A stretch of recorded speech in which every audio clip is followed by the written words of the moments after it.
Hey everyone, so I figured I'd put us somewhere with a little bit more chipper kind of feel to wrap up our 4 out of 4 2020 year in review episodes.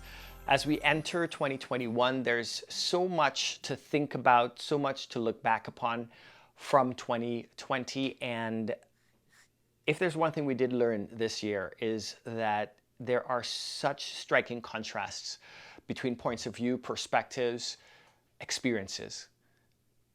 2020 has utterly wreaked havoc on some people's lives, for the worst, disrupted their livelihoods, their sources of income, their stability. For others, it has rained bounty upon them, like they've had their best years ever. And so if we can look at that as being an example of how different our lives and our life experiences can be, we can utilize that to recognize that we need to pay attention. We can't ignore one another. We can't believe that everybody's going to share the same point of view that we have, because we all have different experiences. It is how these experiences come into our lives and the lens through which we see the world that impacts our ability to thrive or not, to succeed or not, to love or not, to be who we are. And I hope that we can find a way this year to pull together, to put ourselves in someone else's shoes as we walk through our day-to-day lives, and help to lift one another up, to stop shouting at one another and to listen more, to stop putting each other down and try to offer a helping hand. We can do it. We just have to make the choice.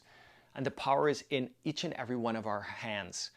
When someone that we give a position of power or authority to put someone else down, it is up to us to not jump on that bandwagon and belittle somebody else. We must be the ones who say, stop, that's not how we want to treat other human beings anymore. We've got to do better. We are the ones who get to shame, rightfully, those people who are putting others down. And not shame in the sense of we want to do them harm. Shame in the sense of we want them to recognize that they're not living up to the truest standards that they can put forth in their lives as human beings.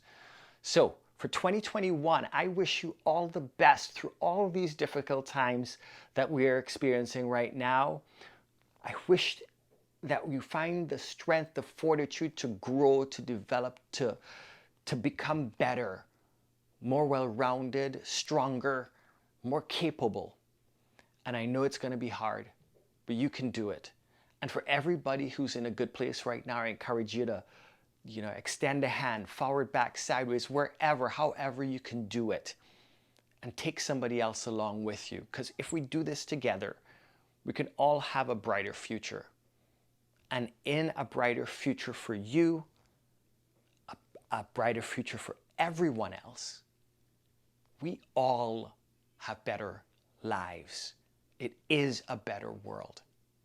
Wouldn't you rather live in a world where everybody's happy, or as many people as possible are happy, versus witnessing misery all around us? So do the best you can. Find the spark in your lives for your own life, and then uplift others as you go along the way. Happy Motivational Monday, wishing you the best now and always. This is Dexter. Please enjoy these last few nuggets. Find those potential areas in which you can establish community and engage, make an effort.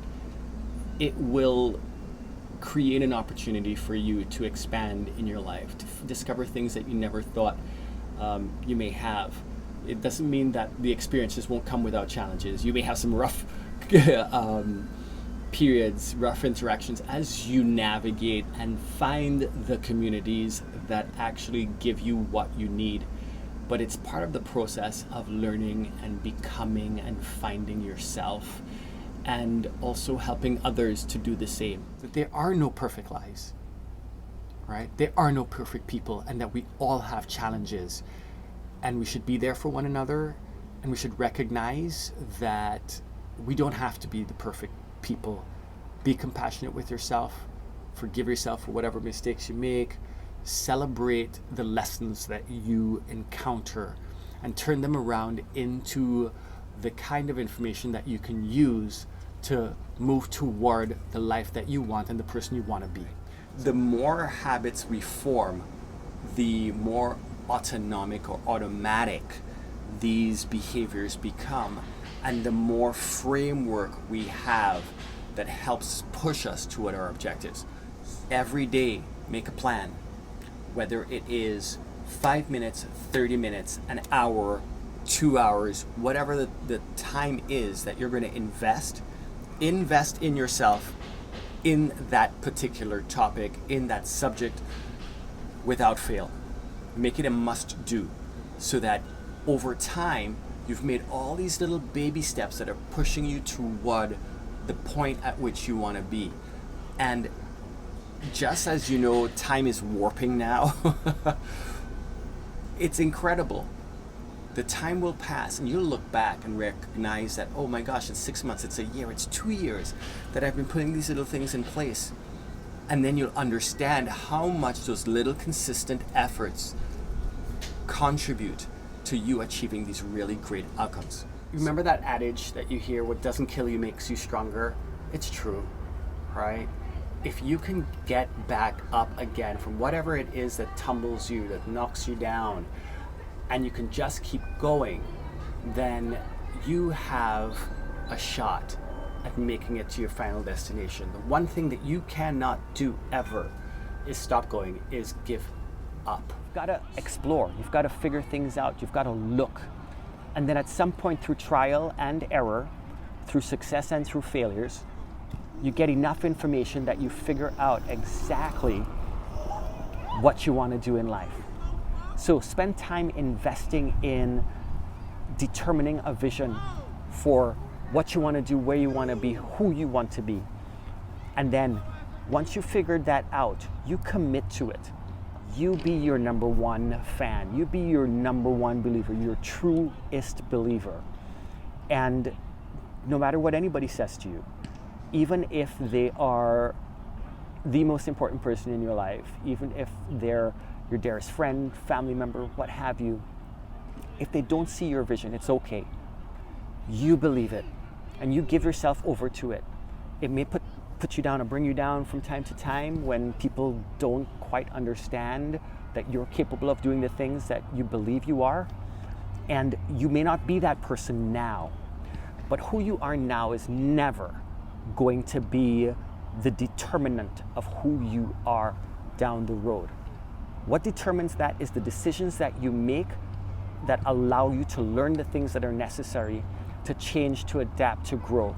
What you focus on grows, so focus on the good. Look for the good, and more good will turn up. When you focus on the negative, more negative turns up.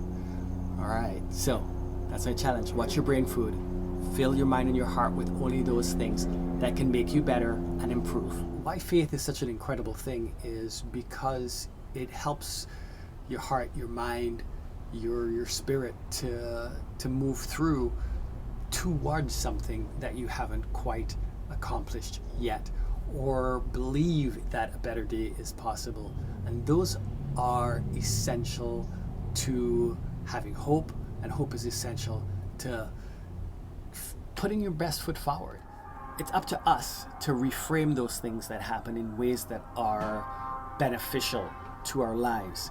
And that really is where optimism comes in. It's on the learning a skill set that is based upon reframing these actual events as they occur and deciding how we want to use them to our benefit, how we're going to actually look at it, what lens, what frame we want to use to find the positive possible outcome or the positive in the signpost that we've just been given.